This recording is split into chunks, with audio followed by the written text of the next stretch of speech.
unos pasos abajo para continuar. Y tiene una... Yo nunca planeé que fuera así esta reunión, pero Dios tiene un propósito en todo y esto también va a servir para nuestro mensaje. ¿Se acuerdan que estamos en una nueva serie que se llama El Camino hacia la Tierra Prometida? Y vamos a estudiar las diferentes pruebas, las diferentes situaciones por las que tuvo que pasar Israel hasta llegar a la Tierra Prometida y establecerse ahí, porque vamos a pasar por situaciones similares y debemos de responder mejor que Israel a muchas situaciones. En algunas ocasiones Israel contestó bien, entonces debemos de seguir ese ejemplo, debemos de seguir el ejemplo de Moisés. Y el mensaje de hoy se titula Juntando un equipo para el viaje, porque se acuerda que este era un viaje que estaba realizando Israel, un viaje desde Egipto hasta la Tierra Prometida. Fue un viaje largo, como será su viaje, porque si Dios quiere vamos a vivir algunos años más, algunos más que otros, pero probablemente sigue siendo un viaje de años hasta llegar a la Tierra Prometida. Y mira, hay algo muy bueno y bonito de este viaje, y es que no lo tenemos que hacer solos. La vida cristiana no es un viaje para realizarse solos. No está diseñado esto para que andemos en soledad. El Señor nunca nos llamó a ser llaneros solitarios o a ser los caballeros de la noche que pelean las batallas sin ayuda y en soledad. No, así no funciona la vida cristiana. Obviamente va a haber pruebas que sí le va a tocar a usted aventárselas solito, con la ayuda de Dios, pero pues va a ser nada más usted, pero es un rato. El trayecto usted lo está pasando en compañía y de hecho, mire, por eso el Señor estableció la iglesia. Y antes del tiempo de la iglesia estaba la congregación de Israel. Dios nunca trajo a su pueblo en aislamiento. Por eso esto del aislamiento ha sido tan malo. Sabe que todo esto ha generado grandes daños en la salud mental y física de las personas, aunque no se hayan enfermado. En mi trabajo me dijeron antier que hay un estudio que demuestra que el 80% de los profesores desarrollaron algún tipo de taquicardia por el uso del cubrebocas en las aulas. Pues es la cosa más normal del mundo. Honestamente a mí no me gusta el cubrebocas y sí me lo pongo después de predicar y todo, pero es una cosa incómoda. El aislamiento y el confinamiento le hace daño al ser humano. Ha habido un aumento en los índices de suicidio, mucho tiene que ver las medidas restrictivas. Entonces, nunca fuimos diseñados para vivir en soledad. ¿Se acuerda del mismo Adán? Dios dijo, no es bueno que el hombre esté solo, y por eso le hizo una pareja idónea. No le estoy incitando a que no tenga precaución, siga teniendo precaución. Como le dije, probablemente este es el último estirón, pero hay que terminarlo, hay que darlo, entonces hay que echarle ganas allí.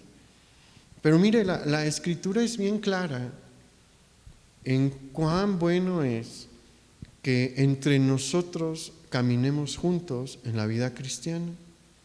Acompáñame a Proverbios capítulo 27, versículo 7.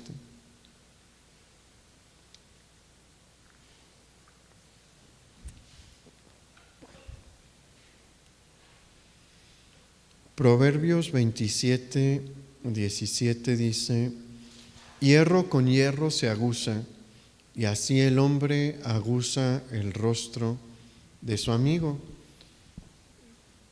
Si usted quiere mejorar en las áreas de su vida, necesita amistades, porque las amistades tienen muchas funciones. Una es el apoyo, ahorita lo vamos a ver en el siguiente pasaje, la compañía, pero también los amigos nos ayudan a mejorar, porque son los que tienen confianza para decirnos: oye, ¿sabes qué?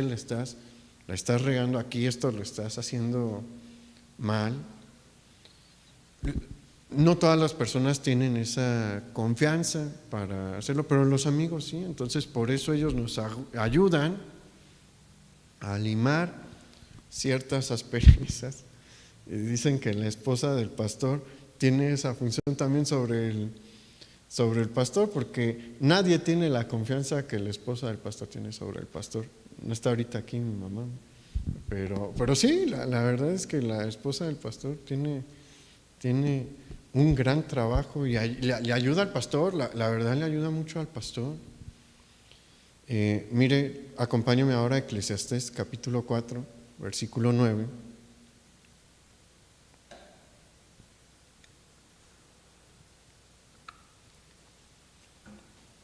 Dice Eclesiastés 4:9: mejores son dos que uno, porque tienen mejor paga de su trabajo.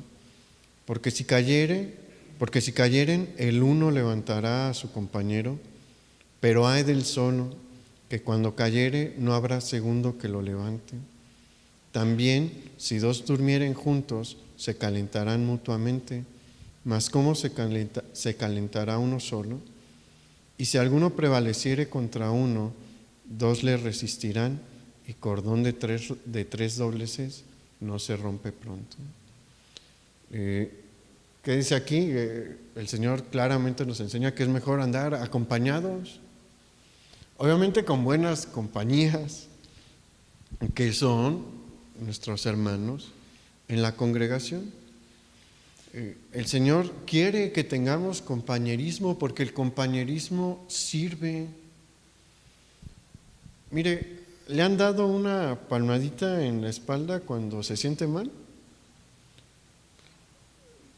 Cuando no es nada, no es nada, son golpecitos aquí en la espalda o un abrazo, no es nada en cuanto a desgaste físico, en cuanto a uso de energía, en cuanto al cuerpo, pero ¿no ayudan? Claro que sí. ¿Por qué? Porque Dios nos dio esa receptibilidad. Sentimos el apoyo, y sentir el apoyo, puede que la persona no pueda hacer nada en la situación, pero el hecho de que esté allí, que nos diga yo estoy contigo, es un alivio al alma. Entonces por eso el Señor quiere que entre cristianos, entre los hijos de Dios, funcionemos de esta manera. No intente pelear la batalla solo, porque si está solo muy fácilmente le van a ganar. Mire, aquellos que se han alejado de la iglesia durante este tiempo es porque se la quisieron aventar solos. ¿Y qué dice aquí? Mire, aquí dice en el versículo 12: y si alguno prevaleciere contra uno, es decir, si alguien viene a pelear contra uno de estos dos que están como amigos juntos en el camino, entre los dos le resisten, y entre los dos pueden vencer al que viene a atacarlos, pero el que está solo pues está ahí mano a mano, y resulta que el mundo no juega limpio, es una realidad, y no viene a veces de uno en uno, viene por montones. Las tentaciones tienden a llegar por montones, los problemas tienden a llegar por montones, y si nos enfrentamos a ellos solos, lo más probable es que nos jalen. Pero si tiene alguien que le ayude, obviamente nuestra ayuda principal es el Señor, pero hay hermanos que nos dan palabras de ánimo, que oran por nosotros, y eso es enfrentar los problemas en hermandad, y es más fácil salir victorioso. Acompáñame ahora a 1 Corintios capítulo 12, versículo 12.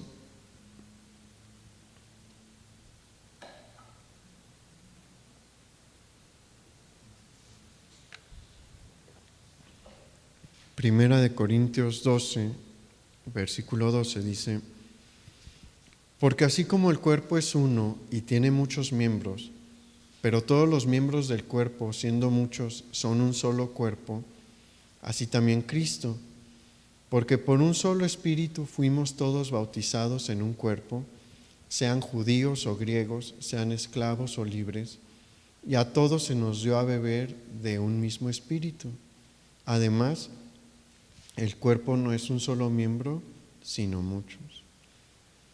Somos un cuerpo en Cristo, y desde el Antiguo Testamento podemos ver que necesitamos de todos para cumplir con la misión que el Señor ha establecido para nosotros.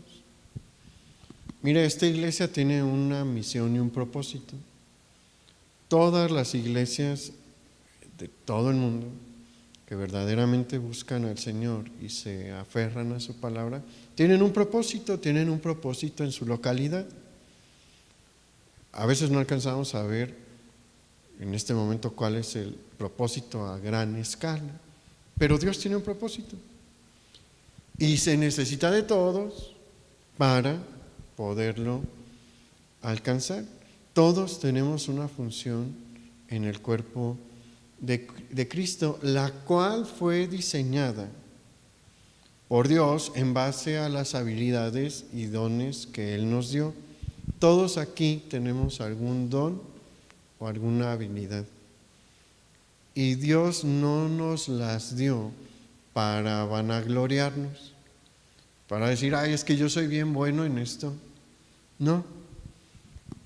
Cada habilidad que Dios nos dio, nos la dio para que la usemos en la expansión de su reino. A algunos les dio más que a otros, tal vez.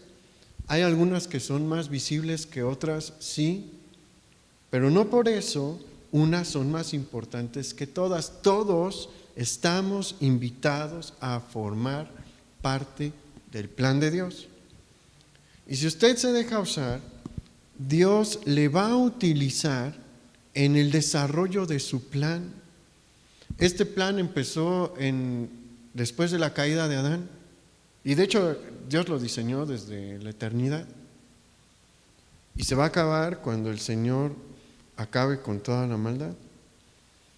Y usted puede formar parte. Dios quiere que usted forme parte, pero usted debe de decirle, Señor, sí, aquí está mi don, úsalo.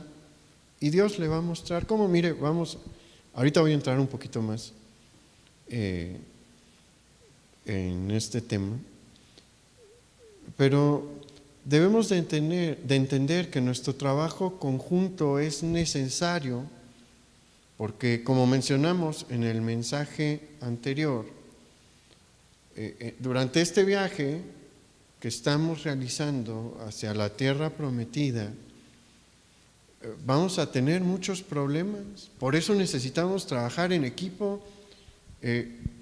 Las congregaciones tienden a tener problemas. Ahorita el problema ha sido la pandemia, pero antes ha habido otro tipo de problemas. Tal vez usted no se dio cuenta, pero problemas siempre ha habido y siempre va a haber. Y debemos de enfrentarlos como un pueblo, como un cuerpo. Una pelea se enfrenta utilizando todo el cuerpo debe de estar alerta y todo el cuerpo debe de participar.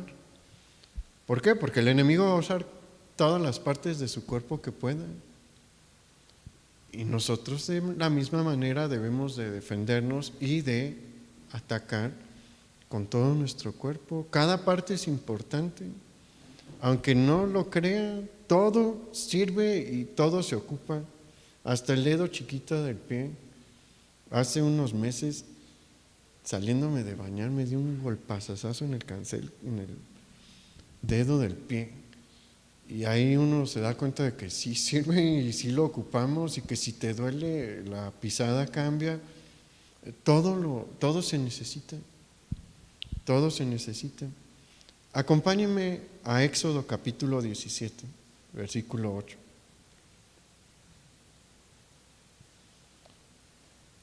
Porque mencionamos que vienen problemas, ¿no? Han venido y vendrán, y a veces son problemas graves.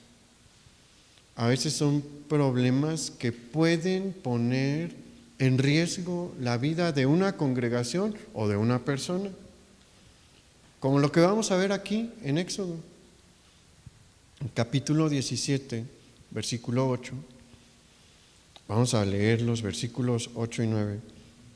Dice: entonces vino Amalec y peleó contra Israel en Refidim, y dijo Moisés a Josué: escogeos varones y sal a pelear contra Amalec. Mañana yo estaré sobre la cumbre del collado y la vara de Dios en mi mano. Y mire, la primera lectura de estos dos versículos pues nos permite ver que se dio una dificultad,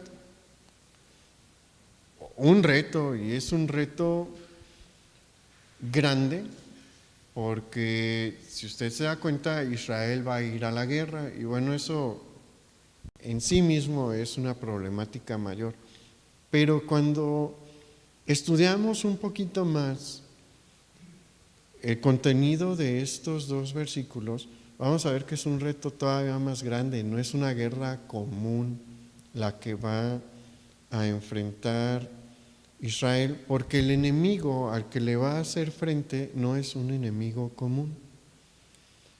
Los amalecitas son un pueblo excesivamente peligroso, y las condiciones de Israel hacen que sea todavía más peligroso. Los amalecitas son una nación nómada que se dedica al asalto, al pillaje y a matar. Ellos no tienen una ciudad fija, ellos no tienen pueblos, viven en tiendas, son muy buenos jinetes, y su riqueza la obtienen porque dicen: pues ahora vamos a invadir tal ciudad, es una buena oportunidad invadir tal ciudad. Llegan, la invaden, matan a todos los que están ahí, se roban sus riquezas, se llevan su ganado, y esa es su manera de vivir. Y no estamos hablando de 500 hombres montados o 1000, no, es una nación entera que tiene como profesión esto: hacerle la guerra a otras naciones, robarlas y matarlas. A eso se dedican. Esa ha sido su manera de vivir por siglos. Y pues ya van varios meses desde que Israel salió de Egipto, dejándolo en ruinas. Israel deja Egipto, y Egipto es un imperio en ruinas, porque a lo largo de un año el Señor los ha azotado con plagas que han afectado sus principales fuentes de ingreso, sus principales fuentes productivas como la agricultura, la pesca. Ha desatado pestes, el granizo que acaba con el ganado, y al fin mueren todos los primogénitos, y al final se quedan sin una buena parte del ejército y sin Faraón. Y bueno, los rumores corrieron por las naciones vecinas, y los amalecitas seguramente escuchan el rumor y dicen: esta es una buena oportunidad, vamos a tomar control de Egipto. ¿Y qué hacen los amalecitas? Se empiezan a desplazar la mayor parte de la nación camino a Egipto para tomar control de este imperio caído. E Israel está de paso, y los amalecitas ven una presa fácil aquí. O sea, vea la situación en la que se va a encontrar Israel, porque un una parte del ejército amalecita ya está marchando en dirección hacia Egipto. Son personas que su vida ha sido luchar, su vida ha sido atacar, su vida ha sido matar y robar después de sus campañas militares. Y de paso tienen a un pueblo que acaba de salir de la esclavitud.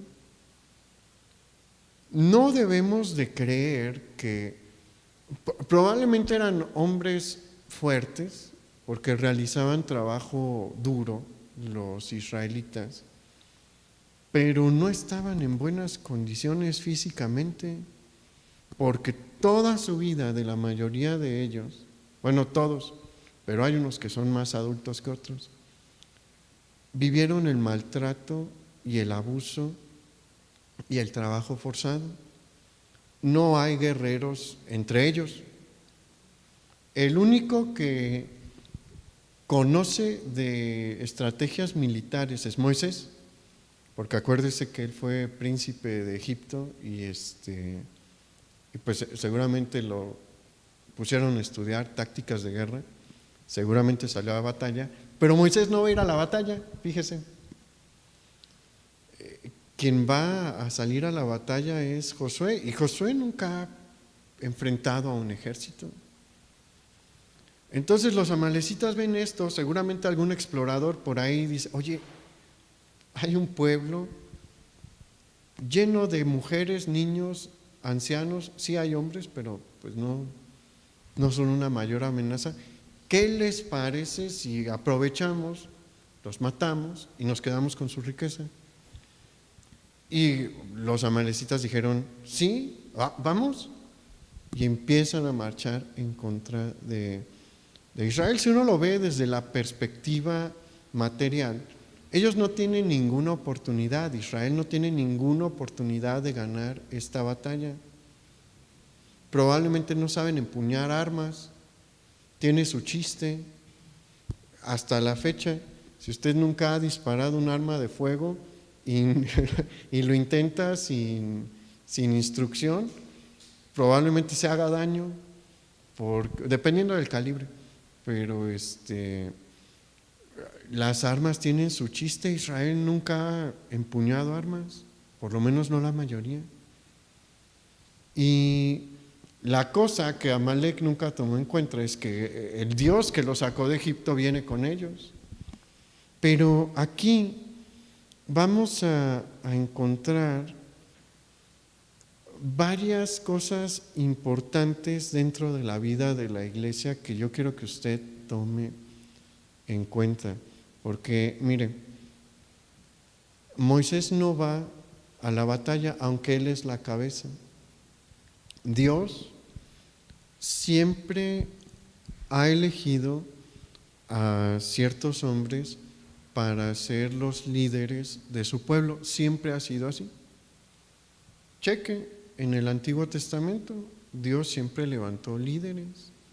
Vea el Nuevo Testamento, Dios siempre levantó líderes para determinadas misiones, para determinados eventos, y son los principales responsables delante de Dios. Pero leímos que somos un cuerpo y hay una cabeza, por decirlo así. La cabeza es Cristo, pero bueno, en una iglesia el Señor pone como responsable al pastor principal, pero hay más. No son nada más ellos, y aquí lo vamos a empezar a ver. Moisés no puede ir a pelear. ¿Por qué? Porque Moisés tiene 80 años, probablemente 80, 81 años. Tiene Moisés en este tiempo. Entonces no es la persona más adecuada para ir a la pelea, aunque es el que tiene más experiencia militar, es el único que sabe de guerra, pero Dios va a hacer las cosas a su manera. ¿Y quién va a ir a la batalla? Josué. ¿Por qué? Porque Josué está en la plenitud de su juventud, está en la plenitud de sus fuerzas, y pues es la parte del cuerpo que debe de trabajar ahorita en la batalla. Moisés va a tener su función, Josué tiene su función, pero hay más personas que van a participar en este evento. Vamos a leer el versículo 10. Éxodo 17:10 dice: E hizo Josué como le dijo Moisés, peleando contra Amalec. Y Moisés y Aarón y Hur subieron a la cumbre del collado. Y sucedía que cuando alzaba Moisés su mano, Israel prevalecía, mas cuando él bajaba su mano, prevalecía Amalec. Y las manos de Moisés se cansaban, por lo que tomaron una piedra y la pusieron debajo de él, y se sentó sobre ella, y Aarón y Hur sostenían sus manos, el uno de un lado y el otro de otro. Así hubo en sus manos firmeza hasta que se puso el sol, y Josué deshizo a Amalec y a su pueblo a filo de espada. Entonces no solo Josué participó, obviamente los demás hombres de Israel fueron a la batalla, pero también vemos a Hur y a Aarón realizar una función importante.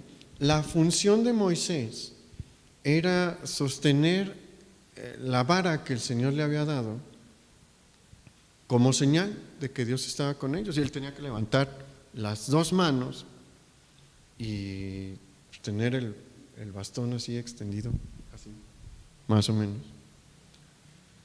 Y mientras lo hacía, la mano de Dios estaba con ellos y podían prevalecer, empezar a empujar y a derrotar a Amalec.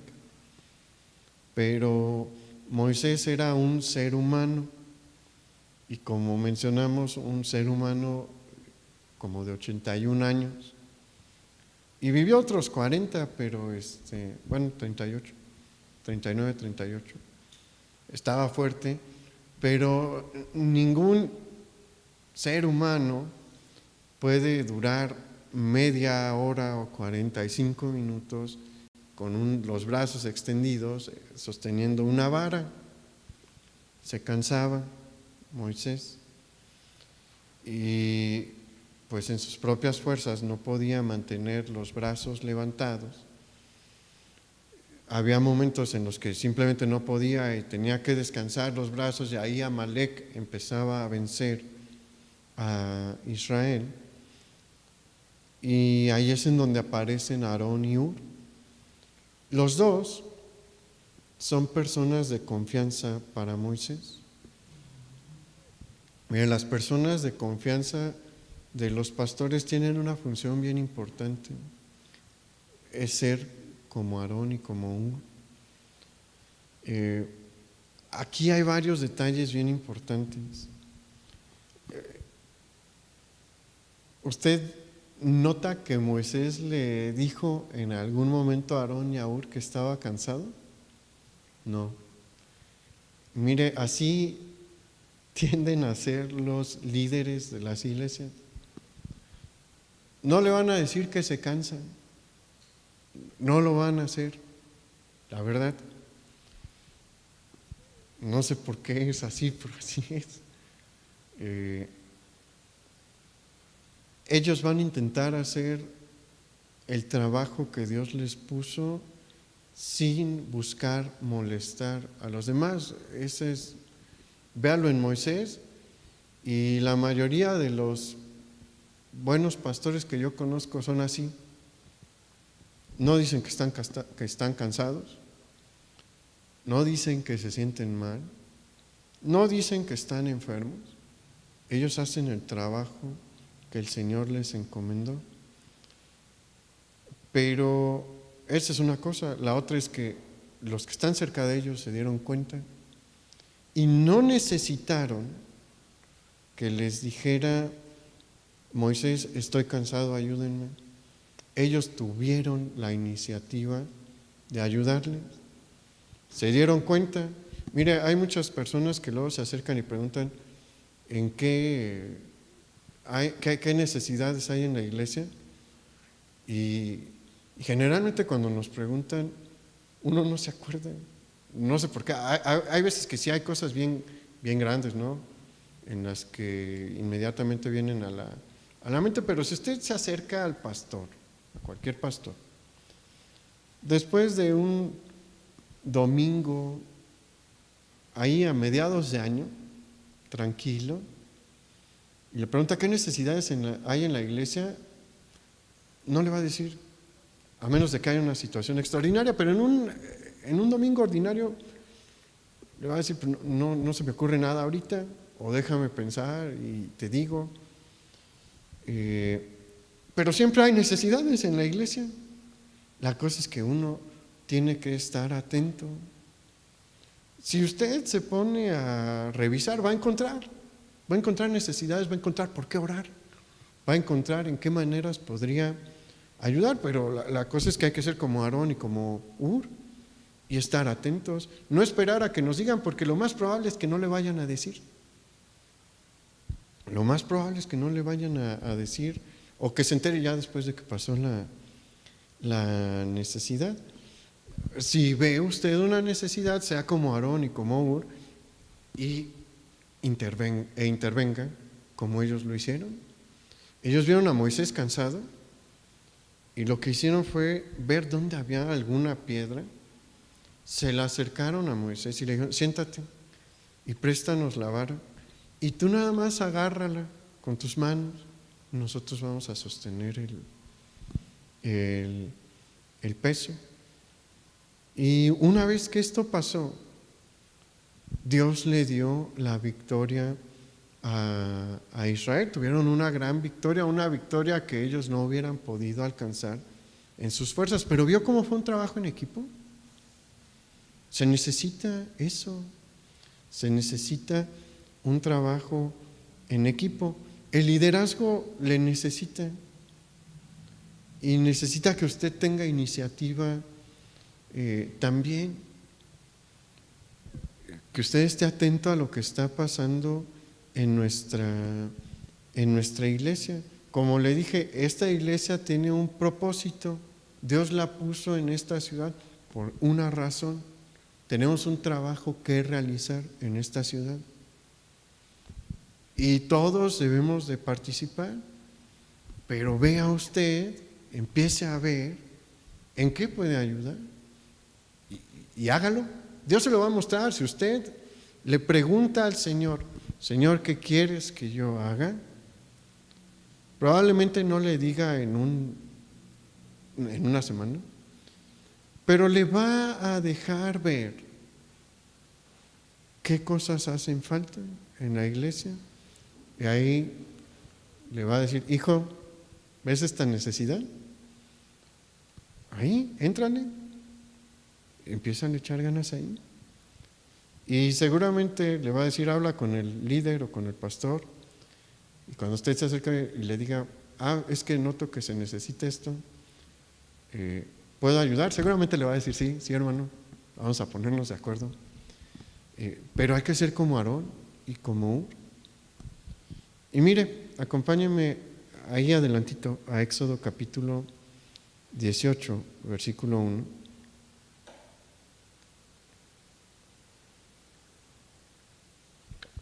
Bueno, todavía no vamos a leer esos primeros versículos, pero le platico qué pasa del versículo 1 al 8. Ahí llega Yetro, el suegro de Moisés. Se entera él también que Moisés logró su empresa, que Dios les ayudó y les liberó de Egipto y van de camino, y pues sale a encontrarle y lleva consigo a la esposa de Moisés y a los 2 hijos de Moisés, porque ya es tiempo de que Moisés se lleve a su familia y pues también quiere escuchar qué fue lo que pasó. Y llegan y Moisés se alegra y les empieza a platicar todo lo que sucedió. Y aquí hay un detalle triste, hay algo bien triste en este pasaje, y es que los hijos de Moisés tuvieron que escuchar de su papá todas las maravillas que hizo Dios en Egipto cuando pudieron haberlo visto, pero no lo vieron. ¿Por qué? Porque su mamá tomó una mala decisión. Cuando ella se ve obligada a circuncidarlos, se regresa enojada a tierra de Madián y se lleva a sus 2 hijos.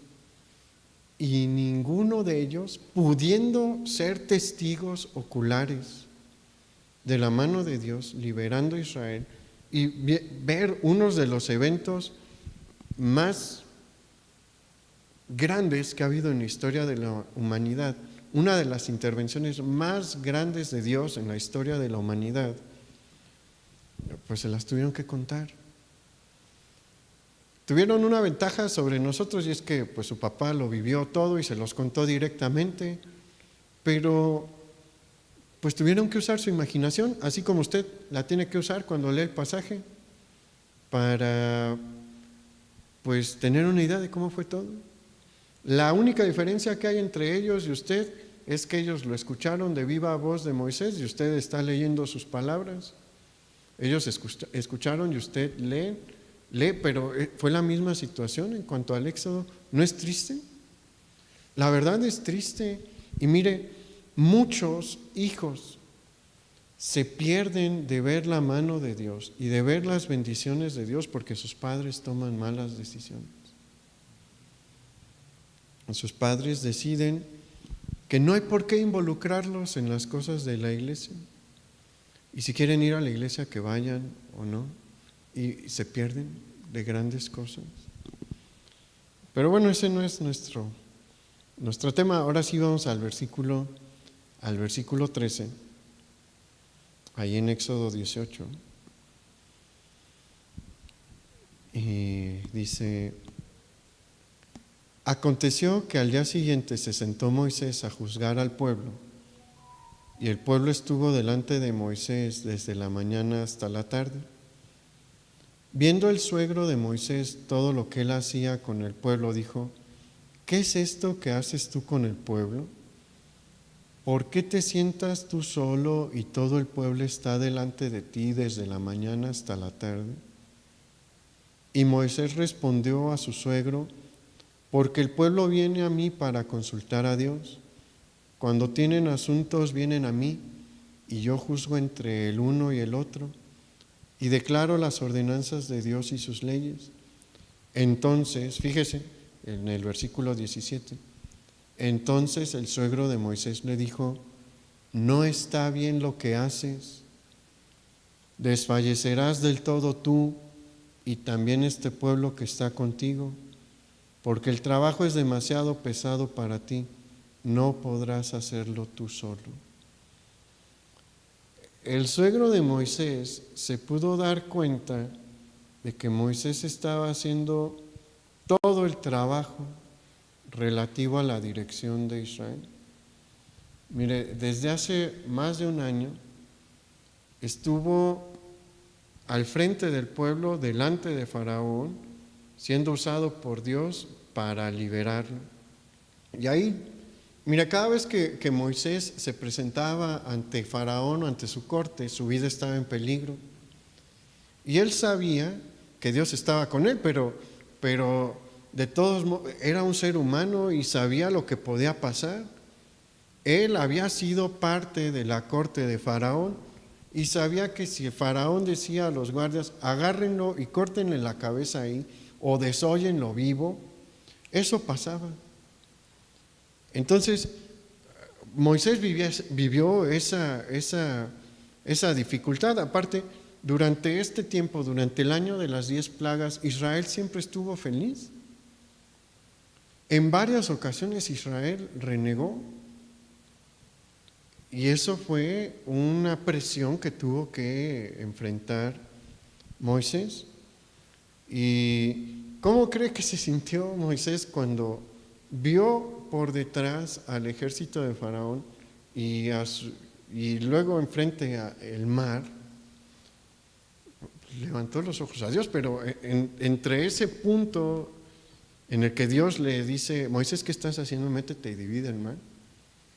Le aseguro que sintió presión en su interior Moisés.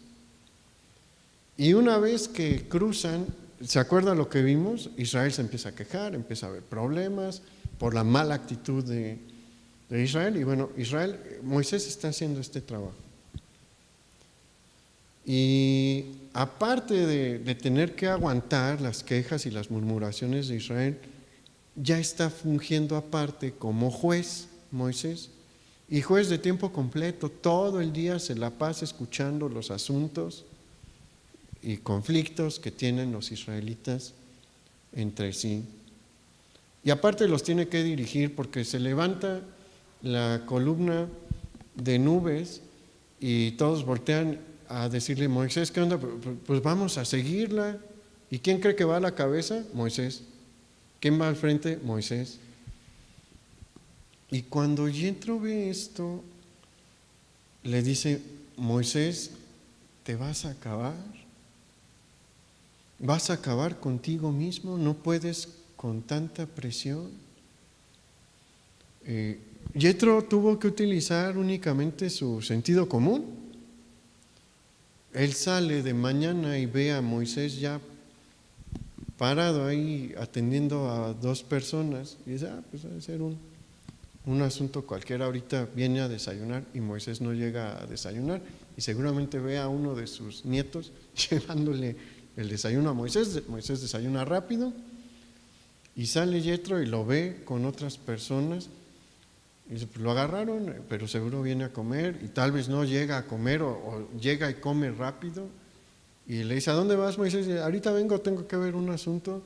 Y pasa una hora, pasa otra hora, y sale Yetro y se asoma, y Moisés ahí atendiendo más gente. Y llega la noche y ya Moisés ya seguramente, no había sillones en ese tiempo, pero cansado, a cenar, y duerme como costal de papa porque cansado está. Y al siguiente día Yetro le dice: Moisés, ven, vamos a platicar un poco. Este ritmo que llevas te va a acabar.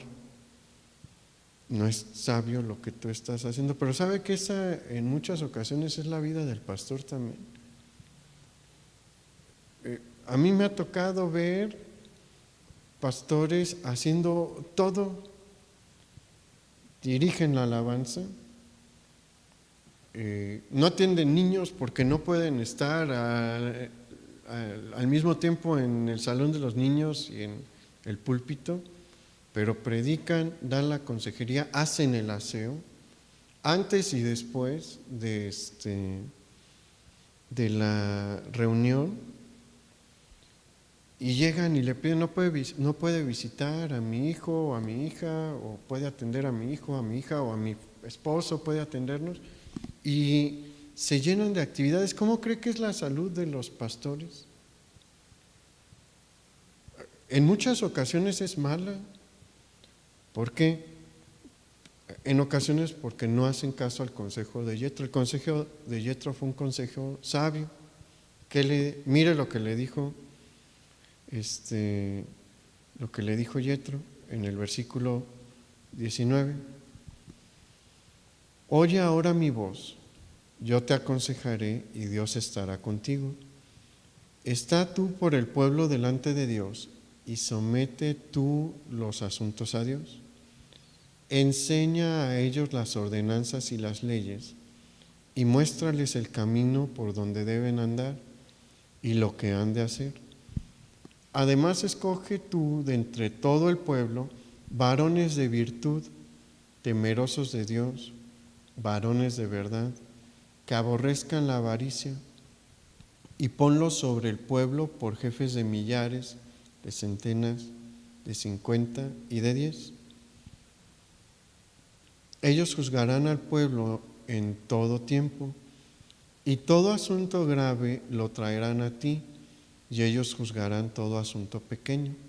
Así aliviarás la carga de sobre ti, y la llevarán ellos contigo. Si esto hicieres, y Dios te lo mandare, tú podrás sostenerte, y también todo este pueblo irá en paz a su lugar. ¿Cuál es su lugar? La tierra prometida. Y lo que Yetro le está dando un consejo para que Moisés pueda llegar también, Ellos no sabían que había paros cardíacos en ese tiempo, pero sí sabían que la gente se moría por cansancio y seguramente pensó en algún punto: Moisés, te me vas a morir si sigues así. Entonces, ¿qué es lo que tienes que hacer? Tienes que delegar. Antes de delegar tienes que hacer una cosa, y es ponerte a enseñarle al pueblo las instrucciones de Dios. Y ese es el trabajo principal de todo pastor. El pastor está para enseñarle al pueblo la voluntad de Dios, exponerle las escrituras como lo estamos haciendo ahorita.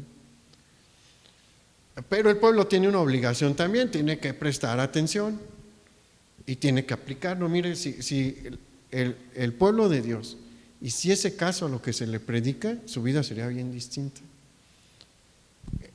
El que predica únicamente puede exponer, no puede hacer que los demás apliquen lo que ha expuesto de la palabra de Dios. Eso es decisión personal. Esa es la primera cosa que tenía que hacer Moisés. Y la segunda,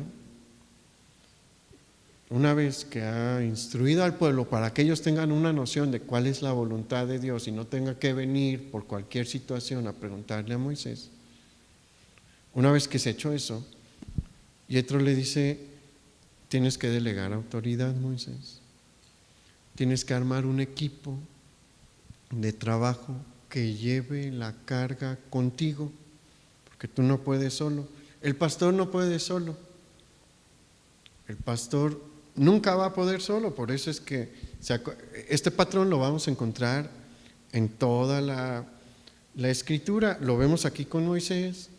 ¿Se acuerda? En el tabernáculo había un sumo sacerdote, pero había un montón de sacerdotes más que tenían tareas a realizar, específicas cada uno. Y vean la iglesia, estaban los apóstoles, pero se cargan de trabajo también y se nombran a los diáconos.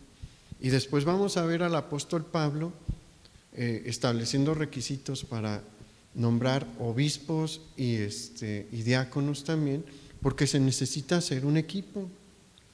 Se necesita un equipo que quiera apoyar. ¿Y quiénes pueden integrar parte de este equipo?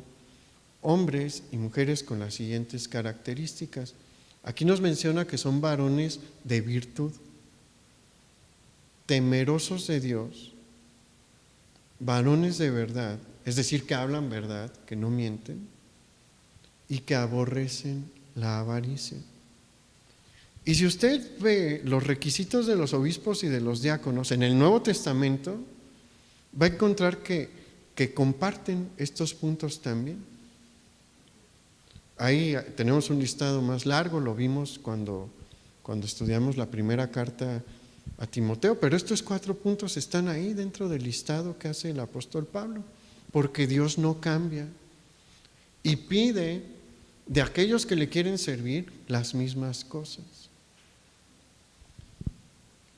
Moisés tenía que identificar a estos hombres y ponerlos como jueces para que el pueblo se acercase primero a ellos, y si el asunto no era muy grande, pues ellos podían resolverlo allí.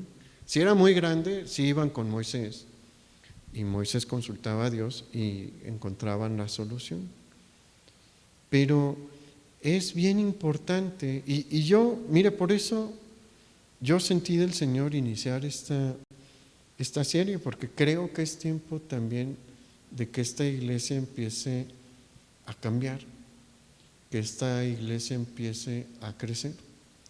Y pues yo he sido cristiano toda mi vida y me ha tocado ver equipos de trabajo en una iglesia que de verdad le echaron ganas y Dios obraba, pero se necesitaba, no era nada más el pastor, era un equipo completo que estaba trabajando y empujando en la misma dirección, y el propósito de Dios se alcanzaba, el objetivo de Dios se alcanzaba. Y creo que esto se necesita en esta iglesia también, porque vienen tiempos de cambio. Si usted cree que el mundo va a ser el mismo que en el 2019, cuando no había COVID, está muy equivocado. Yo le recomiendo que vea o escuche o lea noticias, porque es bueno estar informado. Hay noticias que a mí me alarman, cosas que se han podido hacer a causa de la pandemia que a mí me hacen pensar que ya no estamos tan lejos de que el Señor vuelva. Sí faltan señales, pero ha habido cosas, y no las voy a comentar aquí, pero ha habido cosas que yo he dicho, estos son mecanismos necesarios para que venga el fin. Y yo no me imaginaba cómo se iban a presentar, porque son cosas muy obvias de la profecía, pero se pueden aplicar ya. Y el mundo no va a ser igual. No le digo que el Señor va a venir, no sabemos, nadie puede decir cuándo va a venir, pero el Señor nos dijo: cuando veas la higuera reverdecer, debes de saber que el verano está cerca. Pueden ser 50 años, puede ser un siglo todavía, no sabemos, pero cada vez está más cerca. Cada vez hay cosas que facilitan más el cumplimiento de la profecía.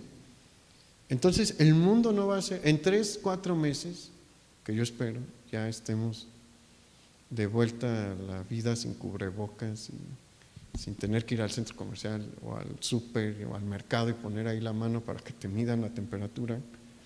Eso probablemente sí se vaya, pero el mundo no va a ser el mismo, y Dios quiere hacer algo con su iglesia, y lo que quiere es que se levanten hombres y mujeres en esta iglesia. Estoy hablándole a esta iglesia. Supongo que con todas las demás el Señor tiene un plan igual, pero sí estoy seguro de que Dios quiere que hombres y mujeres en esta iglesia se levanten para hacer un equipo que trabaje por remar en la dirección que Dios nos va a mandar. Pero la cosa es que Dios lo está invitando hoy a prepararse, porque Dios va a llamar, o puede que Dios esté llamando ya a alguien, pero lo primero que necesitamos es cumplir con estas 4 cosas que el Señor señaló aquí, y otras más que vamos a ver más adelante en esta serie. Pero si empezamos por esto, vamos por buen camino. Ser hombres y mujeres de virtud, temerosos de Dios. ¿Qué significa esto de ser temerosos de Dios? Ya lo hemos hablado. No es que tengamos miedo como cuando uno era niño, ¿no? Y tenía miedo a los vampiros y cosas así. No, es tener un respeto reverente hacia Dios y saber y tener presente que Él ve todo lo que hago y todo lo que pienso, y por este respeto reverente que yo tengo hacia Él, hago todo lo que está en mí para no ofenderle. Varones y mujeres que hablan verdad. Mira, una de las cosas más tristes es encontrarse con personas mentirosas, porque una persona mentirosa es una persona en la que no puedes confiar. Y varones y mujeres que aborrecen la avaricia, que no son dados al dinero, que no es en lo que están pensando, que no es su enfoque el dinero, que no es lo que mueve su corazón. Entonces Dios desea que nos empecemos a preparar. Si usted quiere servir, el Señor le va a llamar, pero tiene que estar listo para el momento en el que el Señor le llame. Dios va a usar sus dones. Examine sus dones. Mire, todo el mundo tiene dones, todo el mundo tiene habilidades, todo el mundo es bueno para algo, y Dios le va a llamar para usar sus dones, pero tiene que estar listo, como mencionamos. Entonces yo le invito a que busque a Dios. Dios le quiere usar, es algo que voy a estar repitiendo constantemente, porque de verdad Dios le quiere usar. La pregunta es si se va a dejar usar o si quiere llevar una vida cómoda. Mire, no sabemos el nombre de la mayoría de estos jueces, pero todos ellos le ayudaron a Moisés. Todos ellos fueron un engrane en la maquinaria que Dios utilizó para llevar a Israel de Egipto a la tierra prometida. De pocos conocemos sus nombres, pero Dios sí sabe quiénes fueron los que le ayudaron. Porque no le ayudaron a Moisés, la ayuda en realidad era a Dios, el trabajo era para Dios. Otros pudieron ser llamados y dijeron, no, ¿sabes qué, Moisés? Yo estoy a gusto como estoy muy cómodo en mi vida y te sigo, pero yo no quiero participar. Dios le va a permitir hacerlo. Si usted no quiere participar, Dios no lo va a obligar a participar. Pero, ¿qué prefiere usted? Todos vamos a estar delante del trono de Dios también en un juicio, no para perdición, pero sí para galardón. Si usted le dice al Señor, yo quiero estar en el sillón, el Señor le va a decir, ok, en el sillón. Cuando venga este momento, pues todo lo que va a pasar es su vida en el sillón. Si usted quiere que eso sea de lo que se hable y se proyecte cuando esté delante de Dios para rendir cuentas, es su decisión. Yo quiero que el Señor me diga, bien, buen siervo y fiel, hiciste mi trabajo, hiciste esto y esto. Pásale y gózate con tu Señor. Ahí es una opción para cada uno de nosotros. Usted tiene que decidir. Vamos a orar. Bendito Padre, gracias por tu palabra hoy, porque tú estás hablando en nuestras vidas. Tú quieres hacer algo en nuestras vidas. Tú quieres hacer algo con esta iglesia. Tú quieres hacer algo con cada miembro de esta iglesia. Tú quieres usar a cada uno de tus hijos que está en esta iglesia y nos estás diciendo hoy, es tiempo de preparar el corazón porque viene trabajo por hacer. Y todos están invitados, todos están contemplados, pero tienen que venir con un corazón limpio, con un corazón preparado y me tienen que decir que sí. Y si me dicen que sí, les voy a usar. Y van a ver maravillas como el pueblo de Israel vio, porque a lo largo de todos sus años en el desierto vieron la mano del Señor. Y algunos se involucraron más que otros, y aquellos que se involucraron más vieron más la mano de Dios y vieron el favor de Dios en sus vidas. Señor, ayúdanos a escuchar el llamado, porque tú estás tocando la trompeta hoy. Tú estás tocando la trompeta hoy y llamándonos, llamando a tu ejército para salir al campo de batalla. ¿Y quién va a contestarle al Señor que sí? Yo te pido, Señor, que sean muchos los que contesten a tu llamado y que levantes a jóvenes y adultos para hacer tu obra, porque no importa la edad. Moisés murió de 120 años y no le faltaron las fuerzas. Ayúdanos, Señor, a entender que cada aliento que tenemos es valioso si lo usamos para ti. Que cada día vale la pena si lo usamos para ti. No nos mantienes aquí con vida nada más para disfrutar, sino para trabajar en tu obra y hacer que tu reino crezca. Te pedimos que tú estés con nosotros, Padre, en el nombre de Jesús. Amén.